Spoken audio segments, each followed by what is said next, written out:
बिस्मिल्लाहिर्रहमानिर्रहीम। अस्सलाम वालेकुम डियर स्टूडेंट्स।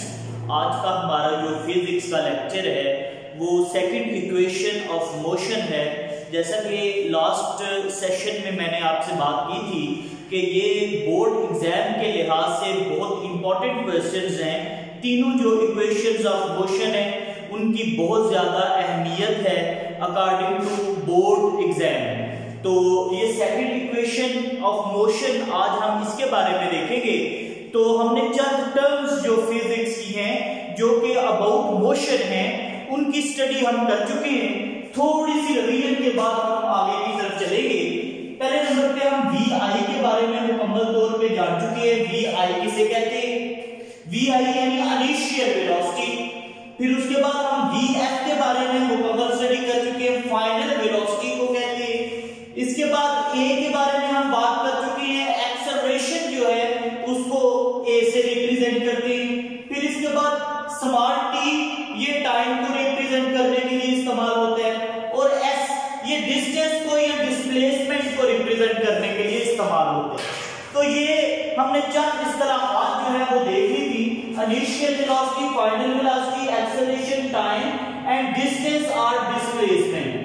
ये पांचों टर्म्स जो है ये आपस में इंटरलिंक्ड है, एक दूसरे के साथ इनका गहरा रिलेशन है।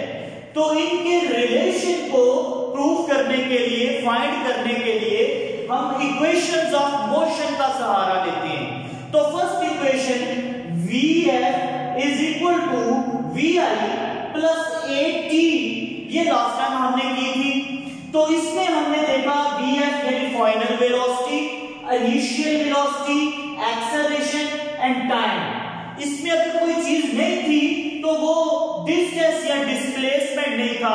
बाकी चारों जो टर्म्स हैं वो आपस में इंटरलिंक्ड थी।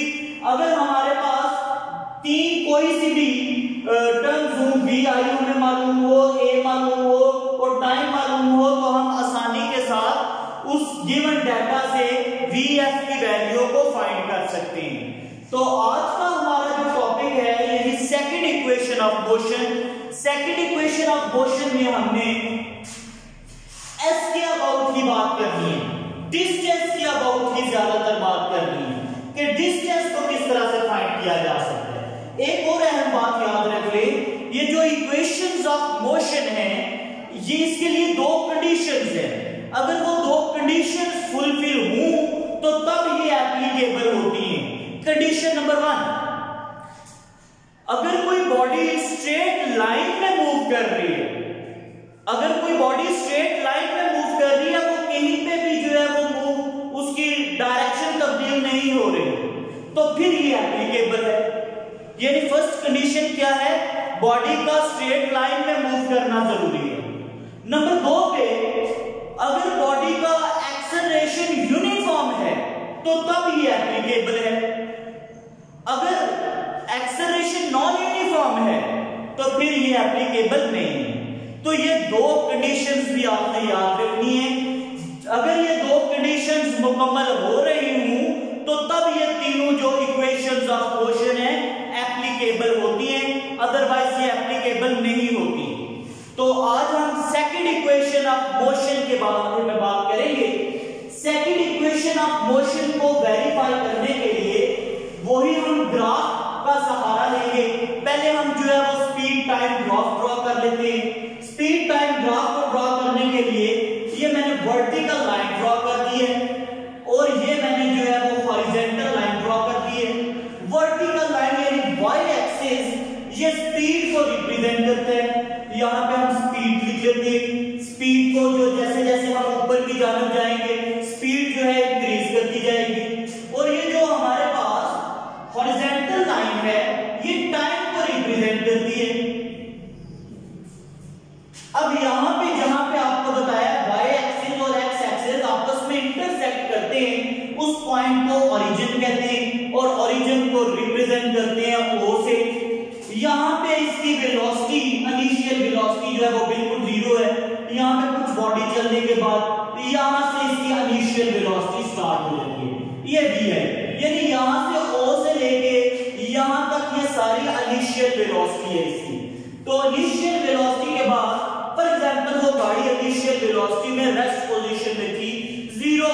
इनिशियल वेलोसिटी है, कुछ स्टेज के बाद जब वो मूव करती है तो उसकी वेलोसिटी इंक्रीज होना शुरू हो जाती है और ये वेलोसिटी बढ़ती जा रही है।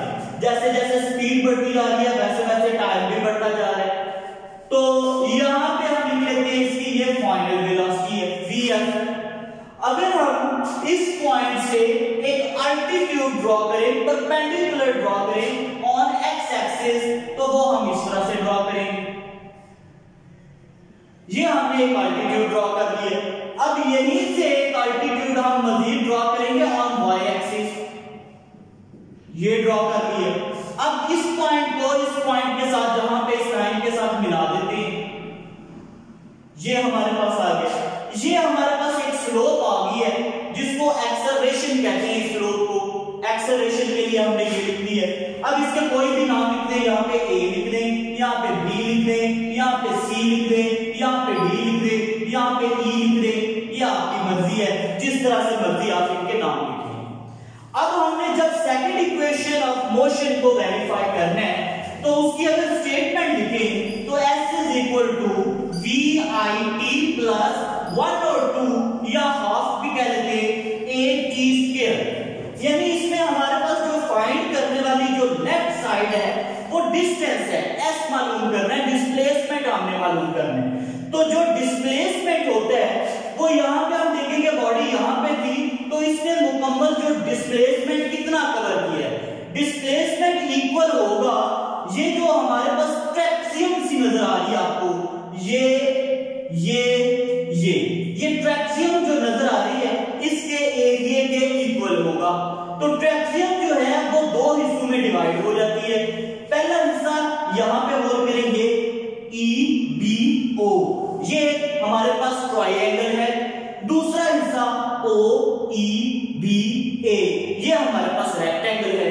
यानी रेक्टेंगल और ट्रायंगल इन दोनों के एरियाज का सम जो होगा वो एरिया ऑफ ट्रैक्सियम होगा और एरिया ऑफ ट्रैक्सियम जो होगा वो टोटल डिस्टेंस कवर्ड होगा, टोटल डिस्प्लेसमेंट कवर्ड होगा। तो इसका मतलब ये है कि हमने अब जो एरिया ऑफ ट्रैक्सियम है वो फाइंड करना है। तो एरिया ऑफ ट्रैक्सियम लिखने के लिए सपोज एरिया यहां पे स्टार्ट लिखेंगे, area of trapezium is equal to area of rectangle। Rectangle को हम इस तरह से भी कह सकते हैं, इस तरह भी शो कर सकते हैं symbolically, plus area of triangle. Triangle को हम इस तरह से भी शो कर सकते हैं सिंबॉलिकली। तो जो ट्रैक्सियम का इस मुकम्मल का OECA, इस मुकम्मल डायग्राम का जो एरिया होगा वो दो हिस्सों में डिवाइडेड है।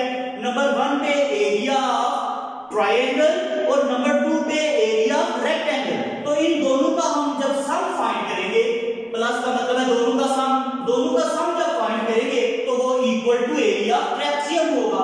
और एरिया ऑफ ट्रैक्सियम जो है वो मुकम्मल जो डिस्टेंस कवर्ड है उसके इक्वल होगा।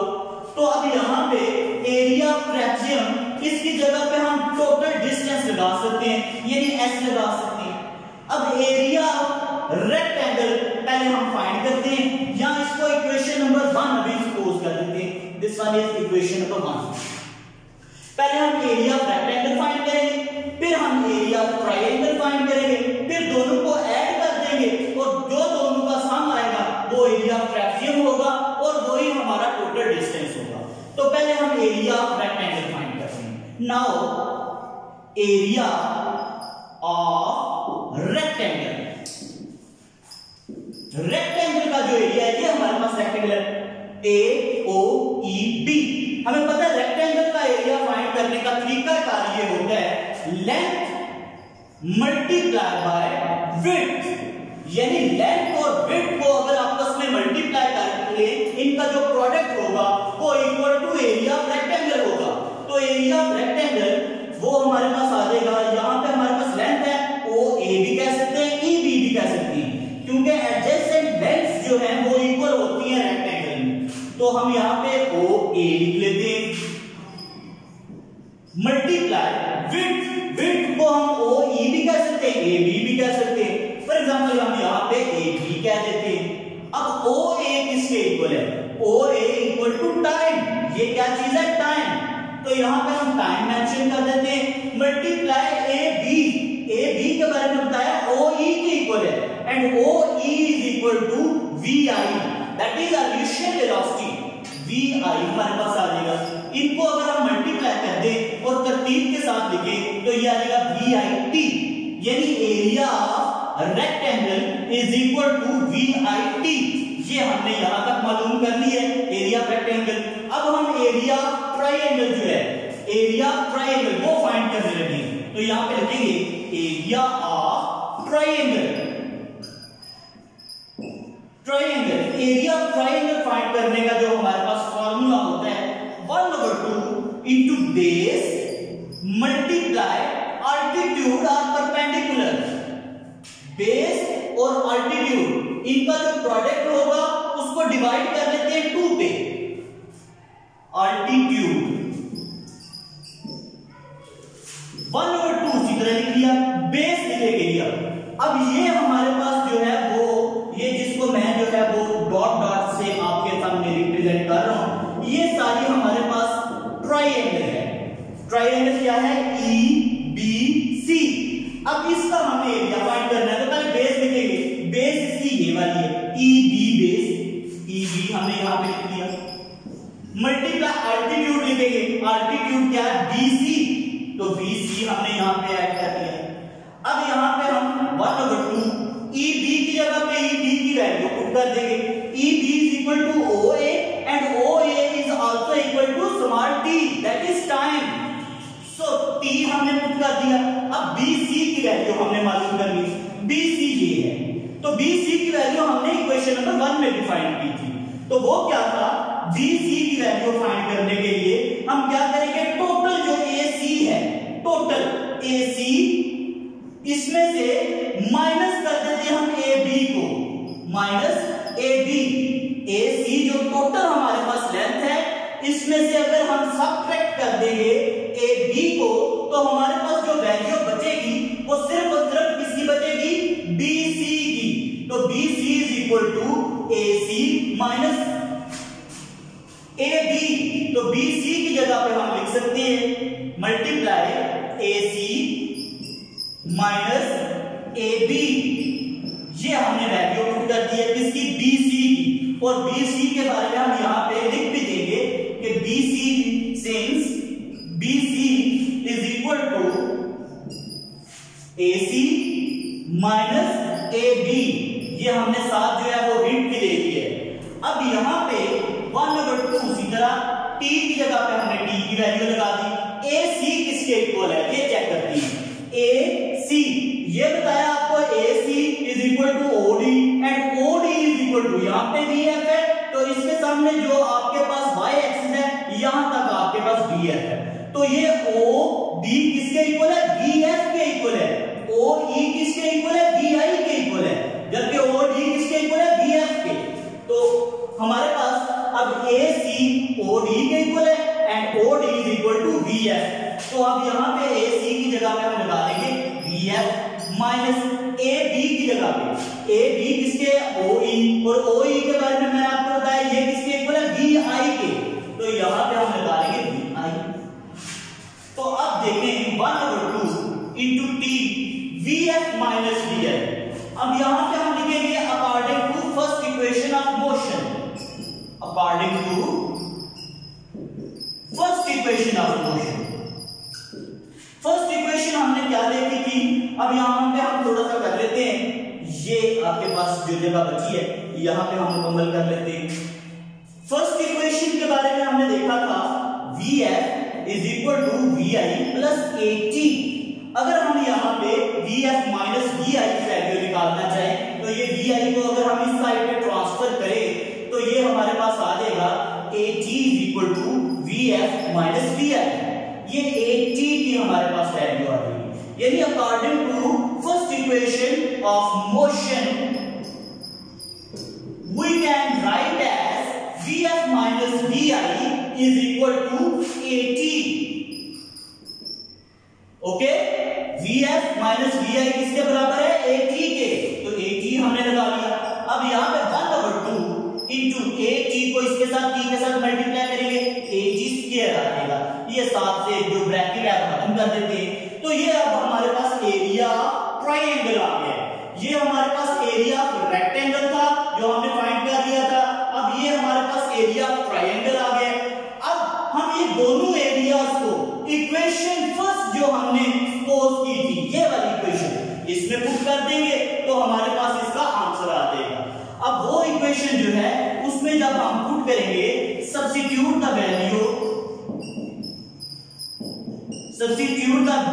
Value of area of rectangle and area of triangle in equation 1। Equation 1 में पुट करेंगे। इक्वेशन 1 क्या है? Area of trapezium, and area of trapezium किसके इक्वल होता है? टोटल डिस्टेंस के। और टोटल डिस्टेंस को किससे रिप्रेजेंट करेंगे? S से। आगे लिखेंगे area of rectangle. Area of rectangle क्या हमने फाइंड किया था? VIT, तो ये हमने यहां पे लिख दिया VIT। आगे साथ क्या प्लस, तो साथ प्लस का साइन लगा देंगे। उसके बाद हमने एरिया ऑफ ट्राइंगल, तो एरिया ऑफ ट्राइंगल हमने क्या फाइंड आउट किया है? 1/2 AG स्क्वायर, तो यहां पे हम लगा देंगे 1/2 AG स्क्वायर। दैट इज, यही तो हमारी सेकंड इक्वेशन ऑफ मोशन है, वो वेरीफाई हो चुकी है, प्रूव हो चुकी है। S is equal to VIT plus half AT square. इस इक्वेशन की मदद से अब हम डिस्टेंस फाइंड कर सकते हैं, इनिशियल वेलोसिटी फाइंड कर सकते हैं, टाइम फाइंड कर सकते हैं, एक्सेलरेशन फाइंड कर सकते हैं। तो चार जो हमारे पास टर्म्स हैं, distance, initial velocity, time and acceleration, वो सेकंड इक्वेशन ऑफ मोशन में इंटरलिंक्ड है। इनका आपस में रिलेशन है, और इनमें से अगर कोई एक चीज हमारे पास अननोन हो, बाकी 3 चीजें हमारे पास नोन हो, तो हम उस अननोन की वैल्यू फाइंड कर सकते हैं। आपको बताया है जो इक्वेशंस ऑफ मोशन हैं, इनको अप्लाई करने के लिए 2 कंडीशंस याद रखनी है। अगर कोई बॉडी जो है वो स्ट्रेट लाइन में मूव कर रही है, तब इक्वेशन ऑफ मोशन एप्लीकेबल है। दूसरी कंडीशन, अगर किसी बॉडी जो मूव कर रही है उसका एक्सेलरेशन यूनिफॉर्म है, तो तब इक्वेशंस ऑफ मोशन जो है एप्लीकेबल है, अदरवाइज नहीं है। आई थिंक सो आपको समझ आ गई होगी। अगर आपको इसकी मुकम्मल समझ आ गई है तो लाइक का बटन प्रेस करें, और अगर आप इसके बारे में मुकम्मल प्रैक्टिस कर चुके हैं तो इसकी ये स्टेटमेंट जो है, इस स्टेटमेंट को कमेंट में लिखने की ट्राई करें। Thank you so much. Allah Hafiz.